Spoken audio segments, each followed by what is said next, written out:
Chad Johnson turned the key in the front door lock with the familiar weariness of a man returning from a 3-day business trip. The silence of the house on Maple Street in Dagsboro instantly struck him as unnatural.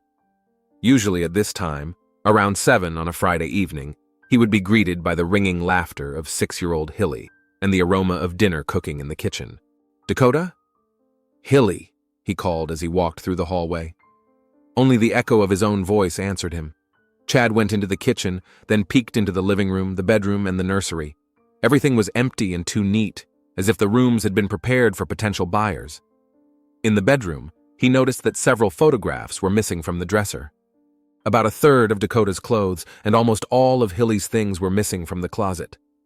Chaddy's heart began to race when he opened the drawer in the bedside table. That's where they always kept their passports and birth certificates. The drawer was empty. Dakota's phone wasn't answering. He called the Sunny Palms Daycare Center where she worked as a teacher. "Mrs. Johnson?" the director asked. "She took 2 weeks off. She said you had family matters to attend to. Didn't you know?" That was 3 days ago, the day he left. An hour later, Chaddy was sitting at the Dagsboro police station, filing a missing persons report for his wife and daughter. Detective Finnegan Wallace, a large man with short gray hair and piercing brown eyes, listened intently to his rambling story. "So there were no arguments before you left?" Finnegan asked, making notes in his notebook. "No hints that she was planning to leave?" "Absolutely none." Chad ran his hand through his short hair. "We discussed our summer vacation and planned a trip to the lake in July. Everything was normal." Finnegan nodded, but his expression betrayed his skepticism. In his 23 years on the force, he had seen many cases where everything was normal turned out to be the biggest lie of all. "Mr. Johnson, before we issue an official search, I need to make sure your wife and daughter are really in danger. So far, everything indicates that Dakota left voluntarily. An adult has the right to move without notification." "But she took our daughter," Chaddy objected. "And she didn't say a word to me. That's not normal." Finnegan tapped his pencil on the table. "Are there any financial issues that could explain her behavior? Money problems, bills, loans?" Chad shook his head but then paused. "Wait. Let me check." He pulled out his phone and opened his banking app. What he saw made him pale. "There's a mistake here," he muttered. "What exactly?" Finnegan leaned forward. "There's a loan on our house, $50,000, 3 days ago, but I didn't sign anything." The detective narrowed his eyes. "Did your wife have signing authority?" "Yes, we're both owners, but we always discuss these kinds of decisions." "Has the money been withdrawn?" Chaddy looked at the transaction history and nodded. "All of it, on the same day."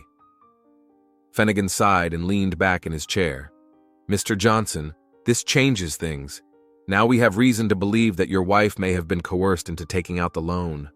Or," he paused, "she was planning to leave and secured herself financially." Chad stared at the detective. "You think she just ran off with my money and my child?" His voice trembled with anger and disbelief. "I don't think anything. I'm considering options," Finnegan replied calmly. "We'll start the investigation immediately." The next morning, Finnegan visited Zolan Turner, Dakota's best friend. They met at the Tidal Wave Cafe on the Dagsboro waterfront. Zolan, a tall woman with short dreadlocks and stylish glasses, was visibly nervous. "I have no idea where she is," Zolan said, stirring her coffee. "We spoke on the phone 2 days ago, but she didn't mention anything about a trip." "What did you talk about?" "Work, Hilly, the usual. Mrs. Turner, Dakota took out a loan for $50,000 before she disappeared. Did you know about that?" Zolan froze, her spoon clinking against the side of the cup. "No," she said after a pause. "But Dakota, she had reasons to save money, for a rainy day." "What reasons?" Zolan looked away. "I'm not sure I should talk about it." "If Dakota is in danger, you should tell us everything you know." "Dakota isn't in danger," Zolan replied quickly. "At least, not from outsiders." Finnegan looked at the woman closely. "Are you hinting at family problems?" Zolan pursed her lips. "Everyone has problems. I don't think Chaddy would hurt them." That wasn't the same as saying Chaddy never hurt them. Finnegan made a mental note. That same day, the detective interviewed the Johnsons' neighbors. Most described the family as exemplary. Chatty was a successful businessman, owner of the construction company Johnson and Brooks. Dakota was a loving mother and teacher, adored by her children. But Mrs. Parker, a gray-haired retired teacher who lived across the street, mentioned something interesting.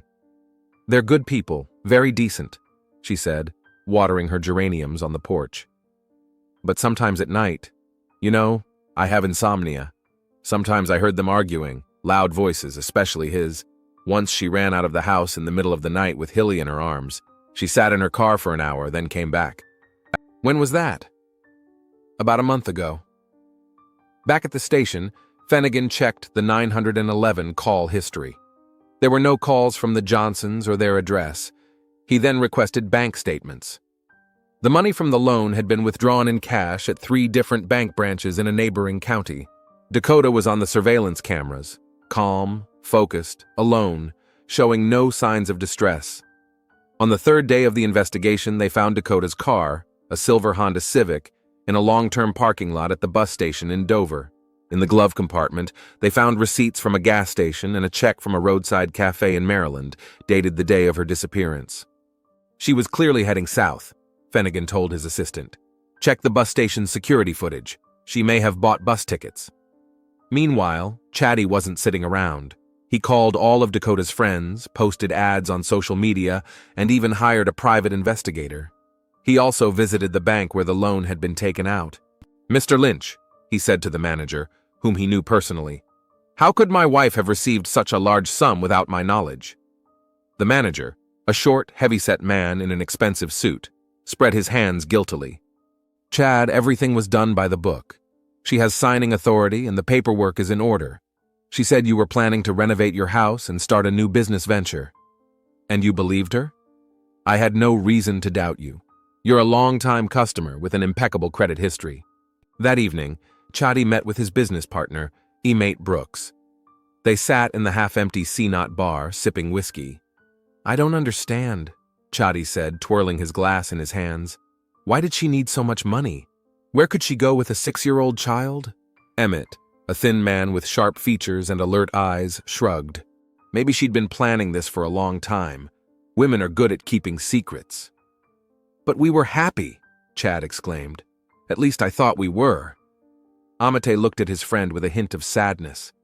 "Sometimes we only see what we want to see, brother." "What do you mean?" "Nothing specific, just Dakota always seemed too withdrawn to me, like she was hiding something." Chad thought about it. It was true that Dakota had become more distant over the past year. She shared her thoughts less and spent more time alone. He had attributed it to fatigue. Working at the nursery and caring for her own child took a lot of energy. Now these little things were adding up to a disturbing picture. "Did she say anything to you? Or Iris?" he asked, referring to Emmett's wife. "No, nothing in particular." Emmett looked away. "Listen, whatever happens, you can count on me. Don't worry about the business. I've got everything under control. Focus on finding your family." On the 5th day of the investigation, Detective Finnegan received important information. Bus station cameras in Dover had captured Dakota and Helena boarding a bus to Richmond, Virginia. The trail ended there. No one had seen them in Richmond. Finnegan called Chatty to the station to share the news and ask some additional questions. "Mr. Johnson, does your wife have any acquaintances in Virginia? Relatives, friends?" Chatty shook his head. "No, no one. Her parents died when she was a teenager. She grew up in foster homes in Philadelphia." "What about her past? Any ex-lovers, childhood friends?" "She didn't like to talk about her past," Chad admitted. "We met 8 years ago in Wilmington where she was studying to be a teacher. I don't know much about her life before that." Finnegan made a note. Another detail in the strange picture of her disappearance. "Mr. Johnson, tell me honestly, did you and your wife have problems? Arguments? Disagreements?" Chad tensed. "Like all married couples. Nothing serious. Neighbors mentioned nighttime arguments. One time your wife ran out of the house with your daughter." Chad's face darkened. "It was a misunderstanding. We were arguing about money. I wanted to expand the business, take out another loan. She was against it, said we were already working too much. I may have raised my voice. She's very sensitive to that." "Sensitive enough to run away with a child and $50,000? Finnegan asked bluntly. I don't know what came over her, Chad exclaimed. This isn't like Dakota. Maybe she has psychological problems, depression or something like that. Has she seen a doctor? Is she taking any medication? No, nothing like that. Finnegan decided to approach the issue from a different angle. Mr. Johnson, you mentioned that you were on a business trip when she disappeared. Can you tell me more about that? I went to Baltimore to meet with some potential investors. Amate and I are planning to expand the business and enter the commercial real estate market. It's a big project, a lot of money. And how did the meeting go? Fine. Chad hesitated for a moment. Overall, fine, although there are some complications. What kind of complications? Listen, what does my business have to do with this? Chad asked irritably. My wife and daughter are missing, and you're asking me about business meetings? I'm trying to get the full picture, Mr. Johnson. Sometimes the most unexpected details can be important. Chad stood up. I've told you everything I know. If you don't have any other news, I'll continue the search myself. After he left, Finnegan sat for a long time looking through his notes. Something about this story didn't add up. A woman with no criminal record and a good job suddenly takes out a large loan and disappears with her child. Either she was very afraid of something or she was running from something. He called Zolan Turner again. Mrs. Turner, I need to know the truth. Was Dakota afraid of her husband? The long silence on the other end of the line spoke louder than any words. I can't discuss that, Zolan finally said. If she or Helena are in danger... Dakota knows what she's doing, Zolan interrupted. She's a very cautious person. Finnegan decided to change tactics. You know, if Dakota committed financial fraud by taking out a loan under false pretenses, she could face jail time. Is that what you want? She's not a criminal, Zolan exclaimed indignantly. Then help me understand what's going on. I can't, Zolan's voice faltered. Just give her time, please. On the 7th day of his investigation, Finnegan received the results of the Johnsons' financial review. Overall, their situation seemed stable. Regular income, reasonable expenses, a mortgage on their home, paid on time. However, over the past 6 months, Chatty had withdrawn nearly $40,000 from his personal account in various amounts. When asked about the purpose of these funds, he responded vaguely: business development and personal needs. At the same time, a private investigator hired by Chad reported that he had checked all the hotels and motels in Richmond but found no trace of Dakota and Helena. It was as if they had vanished into thin air. That evening, Chad sat at home looking at photos on his laptop. Happy family moments, birthdays, vacations, ordinary weekends, Dakota smiling, Helena laughing. Was it all a sham? He couldn't believe it. The phone rang. It was Amate. Chad, we need to talk business. His partner's voice sounded tense. We have a meeting with the auditors tomorrow, and we have problems with the paperwork for the last quarter. I can't think about business right now, Chad replied wearily. This is important, brother. We're talking about serious money. If we don't sort this out, we're going to have problems. What other problems with the paperwork? You were in charge of the finances. That's exactly why we need to meet and discuss it, preferably not over the phone. Chad sighed. Okay, let's meet at the office tomorrow. But first I'm going to Richmond to check the bus station again and show them the photos. After the call, he sat for a long time, staring at the computer screen. Why did Dakota do this to him? What had he done wrong? And why now, when they finally had a chance at a real financial breakthrough? The next morning, as Chatty was about to leave for Richmond, Detective Finnegan called him. Mr. Johnson, I have some news. We traced your loan. Part of the money, about $15,000, was withdrawn from an ATM in Norfolk 2 days ago. Norfolk? That's even further south, Chad exclaimed. Is she there? Did you see her? It's not Dakota in the footage, it's a man. We're trying to identify him from the records. A man? Chad felt the blood drain from his face.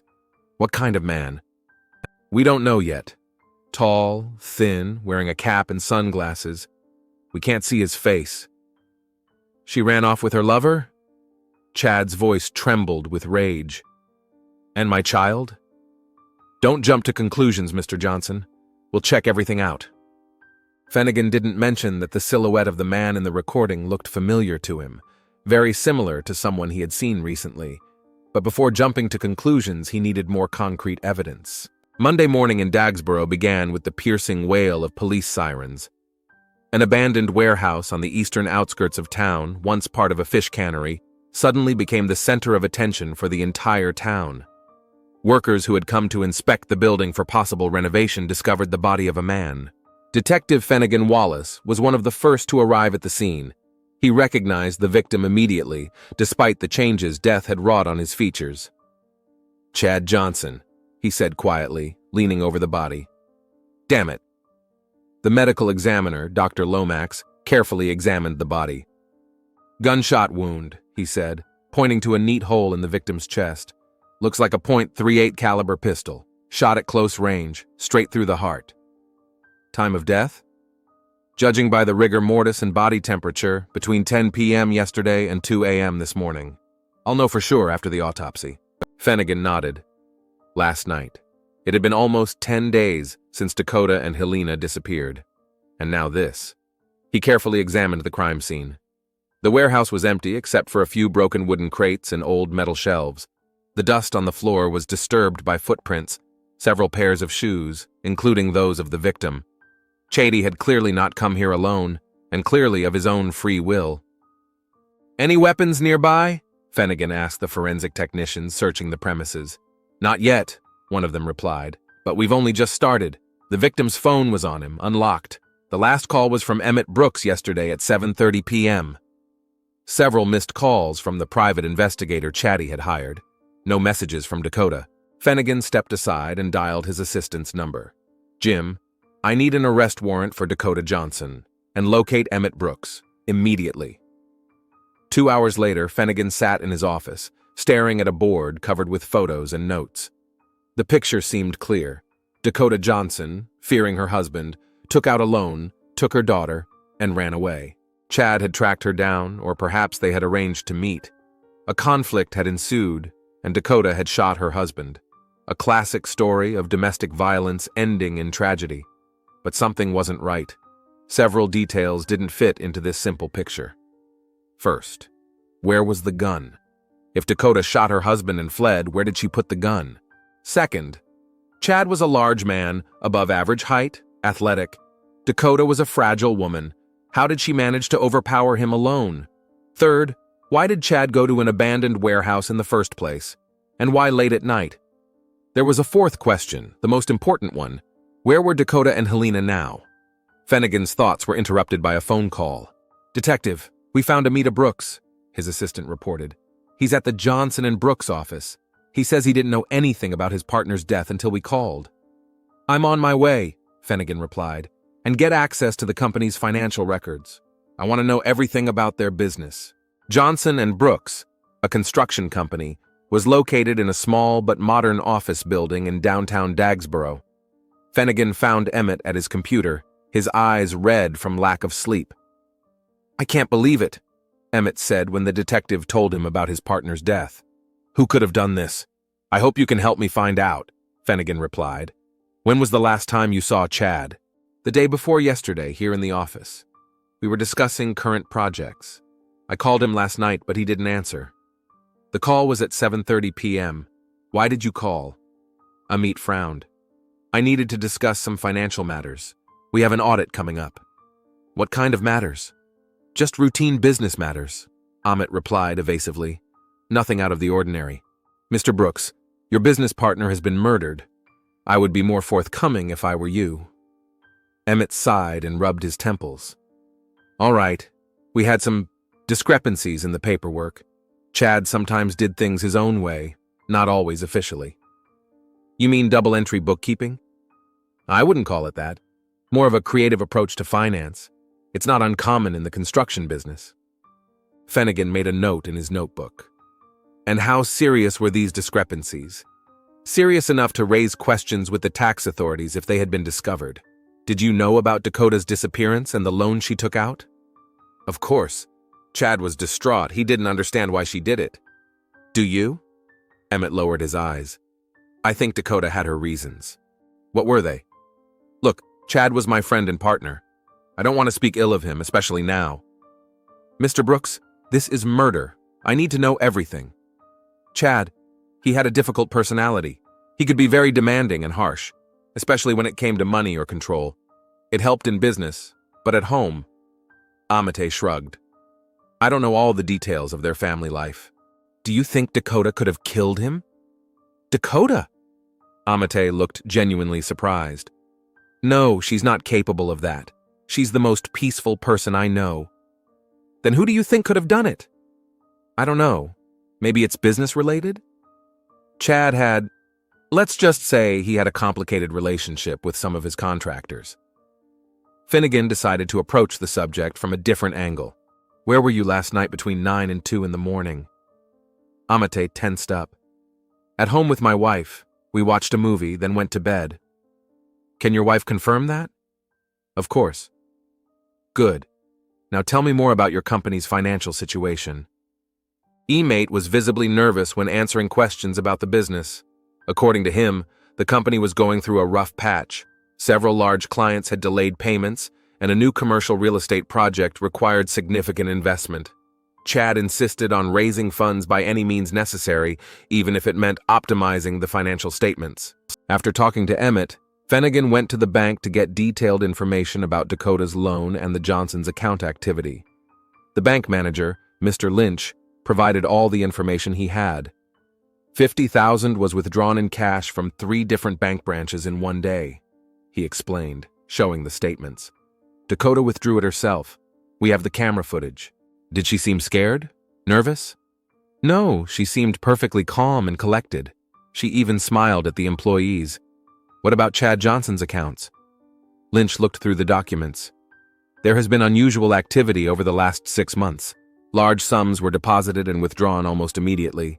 Most of the transactions were between Chad's personal account and the accounts of Johnson and Brooks. Does this look like money laundering?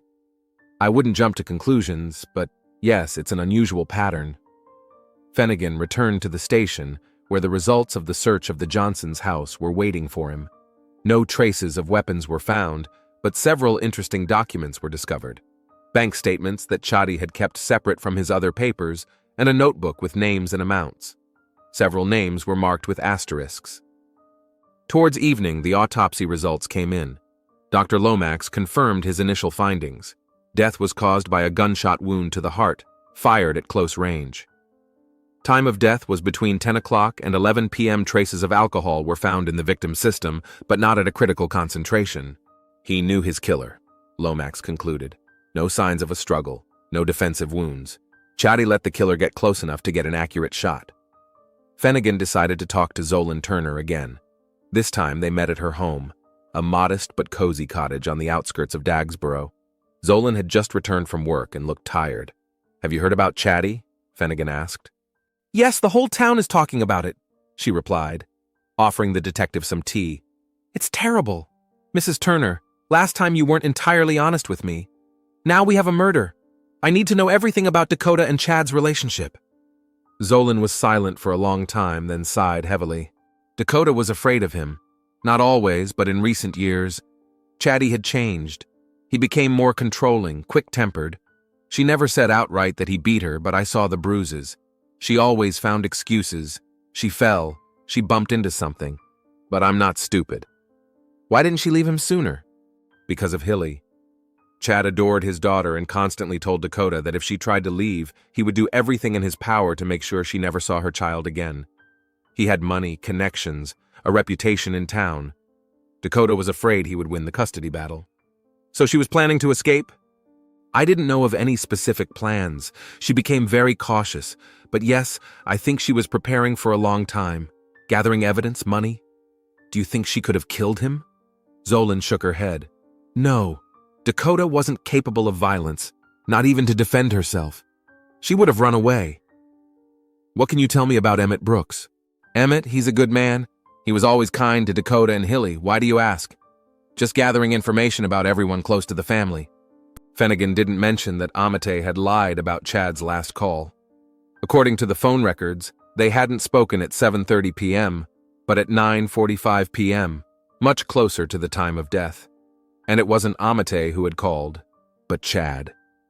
Back at the station, Finnegan met with Jim, his assistant. "Any luck with the search for Dakota?" he asked. "No leads in Richmond or Norfolk, but we did find something interesting. Some of the money from the loan was used to buy fake documents. At least, that's what our informants believe." "New passports? For her and Helena?" "Probably. That explains why they're so hard to find." Finnegan thought about it. If Dakota was planning a new life with new documents, why would she come back and kill her husband? The risk of getting caught was too great. It didn't make sense. That same evening, the detective visited the private investigator hired by chatty Mark Donovan, a former police officer who now worked for himself. "He was obsessed with the search," Donovan said, sipping coffee at a 24-hour diner. "He called several times a day, demanding results." "And what did you find?" "Not as much as I would have liked, but I did discover an interesting detail. Dakota had been seeing a family lawyer 2 weeks before she disappeared. She was consulting about divorce and custody." "The lawyer's name?" "Samantha Reed from Wilmington. I passed that information on to Chad on the day he died." That explained the missed calls from Donovan on Chad's phone. Maybe that news was what prompted him to take action. The next day, the whole of Dagsboro was buzzing with rumors. The story of Dakota's disappearance and Chad's murder became the main topic of conversation in cafes, shops, and offices. Residents were divided into two camps. Some believed Dakota was a cold-blooded killer, while others were convinced she was a victim of domestic violence who acted in self-defense. "I always knew there was something wrong with that family," Mrs. Parker told a group of neighbors. "He controlled her every move. Once I saw him grab her arm so hard she screamed. But I saw Chatty playing with Hilly in the park," objected Mr. Thompson, the local pharmacy owner. "He adored that girl. He loved her with all his heart. A man like that couldn't be a monster." Finnegan tried to ignore the rumors and focus on the facts, and the facts were piling up. A financial investigation revealed serious problems at Johnson and Brooks. The company was teetering on the brink of bankruptcy, even though it appeared to be thriving on the surface. Chatty had used a complex scheme to transfer funds between various accounts to create the illusion of stability. But the debts were growing, and a new commercial real estate project required an injection of capital that they did not have. "He's painted himself into a corner," concluded a financial analyst who had studied the documents. "If this scheme were exposed, he would face not only the collapse of his business, but also criminal prosecution." Emmett Brooks was called in for questioning again. This time, Finnegan was much tougher. "You lied to me about your last conversation with Chatty," he said. "It wasn't at 7:30, it was at 9:45, and he called you, not the other way around." Amate turned pale. I may have gotten the time wrong." "And who called whom?" "That's a pretty serious mistake, Mr. Brooks. What did you actually talk about?" "Business. Financial problems." "And where was Chatty during that call?" "I don't know. He didn't say. But judging by the time, he was already at the warehouse or on his way there. Why? I have no idea. I swear." "Mr. Brooks, were you aware of Chad's accounting fraud?" "I suspected that something wasn't right, but I didn't know the details." "And that was okay with you?" "You're also a company owner. You could have faced criminal charges too." Amate nervously tapped his fingers on the table. "I trusted Chad. He always took care of things. Even if that included illegal methods?" "I didn't get into the details. My area is construction, the technical side. He was in charge of finances." Finnegan looked closely at Amate. Something in his behavior betrayed more than just the nervousness of a suspect. He was clearly hiding something. "Mr. Brooks, what was your relationship with Dakota?" Amate flinched. "Normal. We were friends, like a family friend should be." "Just friends? What do you mean?" "You know what I mean." Amate blushed. "There was nothing between us, if that's what you're getting at. I'm married with 2 children."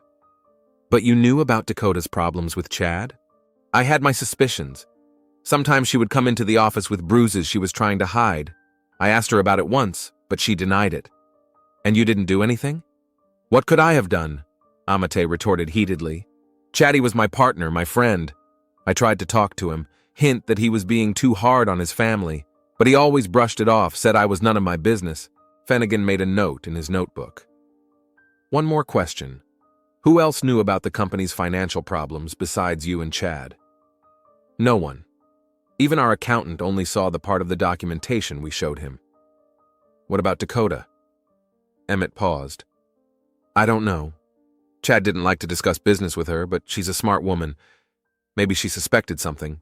After the interrogation, Finnegan gathered the entire investigation team. Photos of all those involved in the drama were posted on the board in the conference room. Chad, Dakota with Helena, Amate, Zolan. Red lines indicated the connections between them. Blue lines indicated the movement of money. What do we have? Finnegan asked his colleagues. Dakota Johnson, 37 years old, kindergarten teacher, takes out a large loan, takes her daughter and disappears. 10 days later, her husband is found murdered. Dakota is still on the run. The most obvious version is that she killed her husband, who was abusive. But something doesn't add up, Jim remarked. Why would she come back? She was already safe with new documents and money. Maybe Chatty tracked her down, suggested Sandra, a young female detective.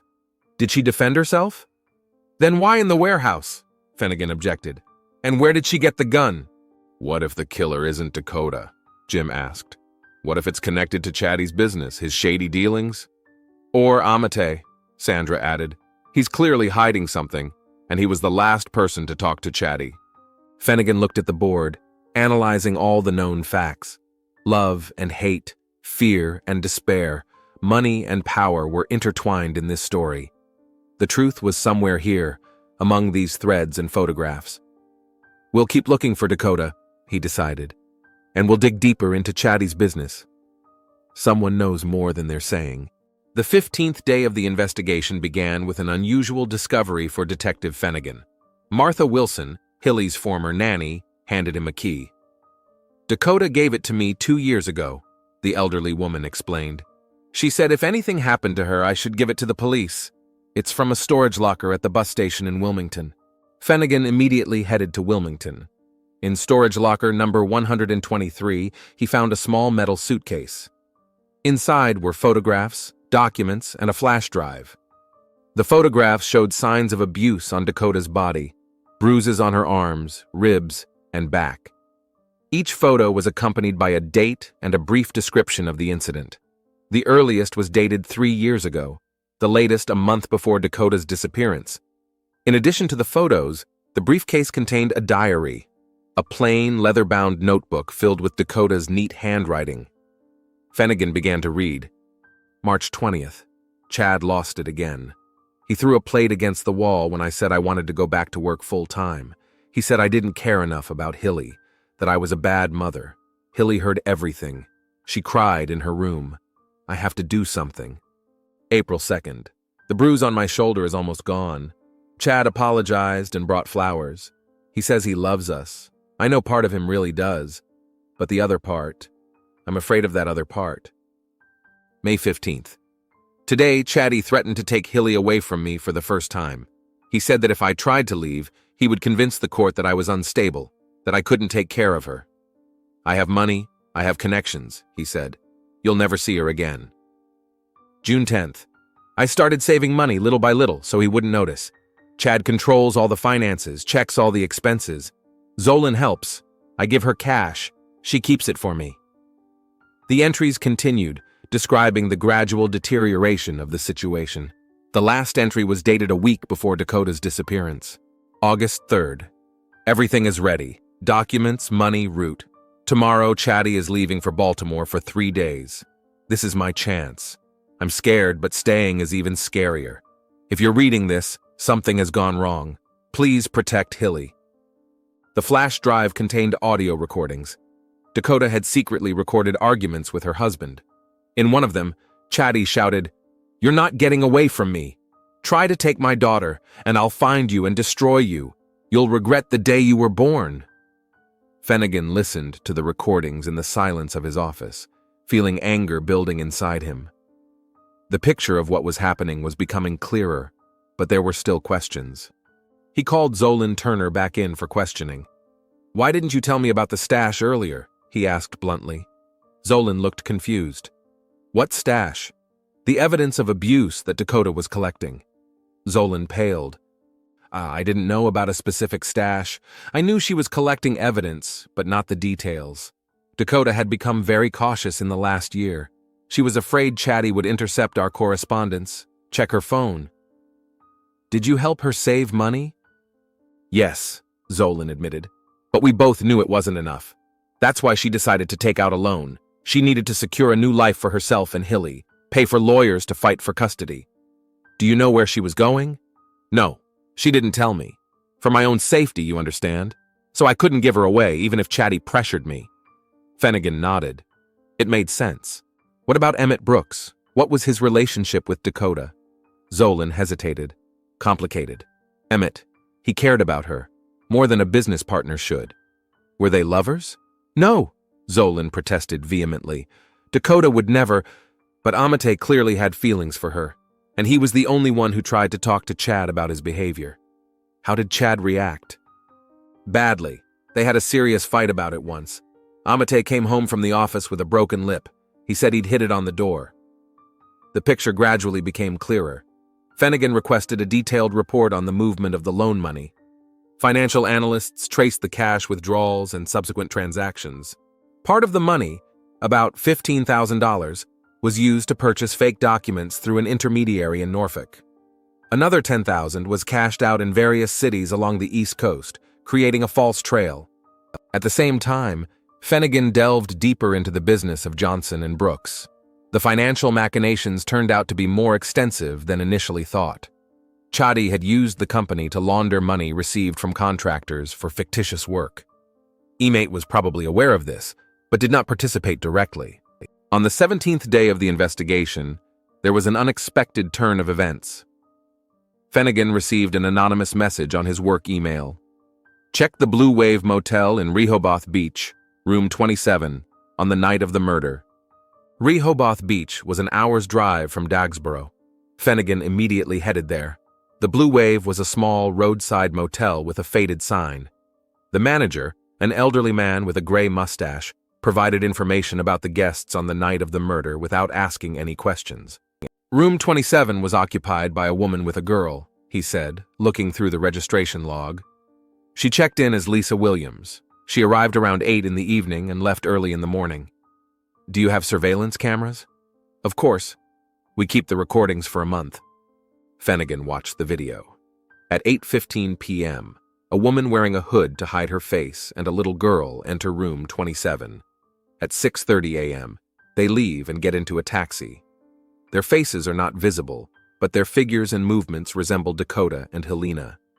If that woman was indeed Dakota, then at the time of Chatty's murder, she was 40 miles away from the scene of the crime. She had an alibi. Back in Dagsboro, Finnegan called Amate in for another interview.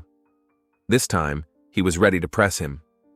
Mr. Brooks, I have evidence that Dakota Johnson was at the Blue Wave Motel on the night of her husband's murder. That means she couldn't have killed him. Emmett looked surprised, but not alarmed. I always said she wasn't capable of such a thing. However, someone did kill him, and I have reason to believe that person is you. What? Amate sat up straight in his chair. That's absurd. Really? Let's look at the facts. You were the last person Chad spoke to before he died. You lied about the time of that conversation. You knew about the problems in the Johnson family and Chad's violent behavior. You had feelings for Dakota, and you were aware of your partner's financial shenanigans, which could have led to the collapse of the business and criminal prosecution. That's all circumstantial evidence, Emmett objected. You have no direct proof. Not yet, but we found shoe prints in the warehouse that we're comparing to your shoes, and we're checking the security camera footage from the area around the warehouse on the night of the murder. Plus, we can check your alibi, that you were at home with your wife. Are you sure she'll back you up? Amate was silent, tapping his fingers nervously on the table. What happened that night, Mr. Brooks? Finnegan asked more gently. Chad found out about Dakota's escape, about the loan. He was furious. What was he going to do? Amate took a deep breath, as if making a decision. He was going to find her and kill her, he said quietly. When he called me that night, he was drunk and furious. He said he'd found a lead, that he knew where to look for her, that she'd regret taking his daughter and his money. I tried to calm him down, but he wouldn't listen. He said he was going to the warehouse to get something and then go look for her. Get what? A gun. He kept a stash of weapons and cash there, in case he got in trouble with the tax people. And you went there to stop him? Yes, Amate admitted. I knew that in that state he could really hurt Dakota and Helene. I tried to talk some sense into him. I told him we'd find another way out, that we'd sort out the business problems. But he was out of his mind. He said Dakota had ruined his life and that she would pay for it. Then, he pulled out a gun. And you shot him? No, I mean, not right away.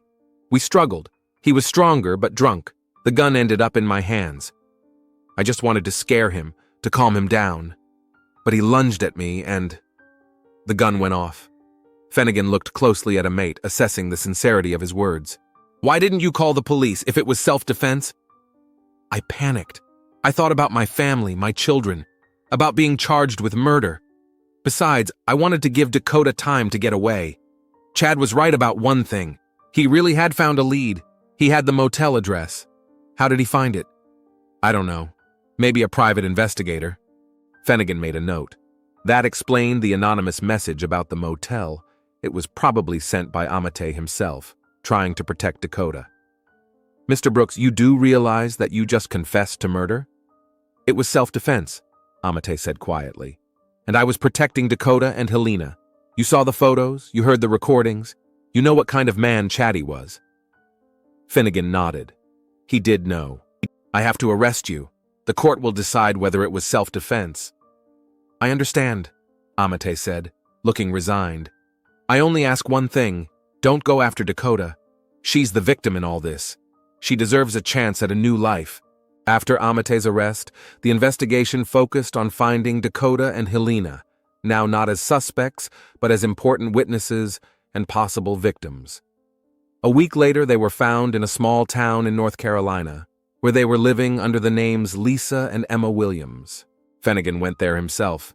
Dakota met him in a small rented house on the outskirts of town. She looked haggard, but there was no fear in her eyes anymore. I knew you'd find us sooner or later, she said, inviting the detective into the house. Hilly is at school. She's made friends here. Mrs. Johnson, I need your official statement about the events leading up to your disappearance and your relationship with your husband. Dakota nodded. I'll tell you everything. I was gathering evidence not only for the divorce, but also in case something happened to me. So you'd know who was to blame. We found your hiding place, and the tape recordings. So you already know most of it. Chad, he wasn't always like this. When we met, he was kind and caring. But after Hilly was born, something changed. He started controlling my every move, every dollar I spent, and then he started... She paused, searching for the right words. At first it was just yelling, then pushing, then hitting, and threats. Endless threats to take Hilly away if I left. Why didn't you go to the police? Are you kidding? Dakota smiled bitterly. Chad was a respected businessman. He sponsored a police charity fund. And who was I? Just a teacher. He would have convinced everyone that I was making it up, that I was mentally unstable, and he would have taken Hilly away. So you decided to run away? Yes, I planned it for months. I gathered evidence and saved money, but it wasn't enough. Then I decided to take out a loan. I knew it was a crime to use our house as collateral without his knowledge, but I had no choice. Did you know about your husband's business problems? I had my suspicions. He had been particularly nervous over the last year, often whispering on the phone. Once I overheard him talking about some dirty money, but I didn't know any details. What about Amate Brooks? Dakota lowered her eyes. Emmett was the only one who tried to help. He saw what was happening and spoke to Chad several times. It only made my husband angrier. Emmett offered me money for lawyers, but I refused. I didn't want to get him involved. Did he know about your plans to run away? No, at least not from me. I didn't tell anyone except Zolan, and even then, only part of the truth. Were you at the Blue Wave Motel on the night of the murder? Yes. I got word that Chatty had returned from Baltimore early and was looking for me. I was constantly on the move, changing motels every 2 or 3 days. That night I was there with Helena. I found out about Chad's death from the news the next day. Finnegan recorded her statement and explained to Dakota the situation with Amate, his confession, and his arrest. What happens now? She asked. Will I be arrested for credit fraud? Technically, you committed a crime, Finnegan replied. But given the circumstances, I'll present all the facts to the prosecutor. You'll probably be required to repay the bank, but you'll most likely avoid jail time. What about Amate? If the court finds his actions to be self-defense or manslaughter with mitigating circumstances, he could get a minimal sentence, or probation. Dakota nodded, taking in the information. You know, she said quietly, despite everything, I didn't want Chad to die. I just wanted freedom for myself and for Helena. A month after the investigation was completed, Dakota and Helena returned to Delaware, but not to Dagsboro, but to Dover. Dakota got a job as a kindergarten teacher, and Helena went to a new school. They had to pay off their loan and start their lives over. Amate Brooks stood trial on charges of manslaughter. Thanks to Dakota's testimony and evidence of Chad's violence, the court found mitigating circumstances. Amate received a 5-year suspended sentence and mandatory community service. The Johnson and Brooks business did not survive the scandal. The company was liquidated, and its assets sold off to pay off debts. Chad's financial machinations became the subject of a separate investigation. One autumn afternoon, Finnegan met Dakota in Dover Park. She was sitting on a bench watching Helena play with other children.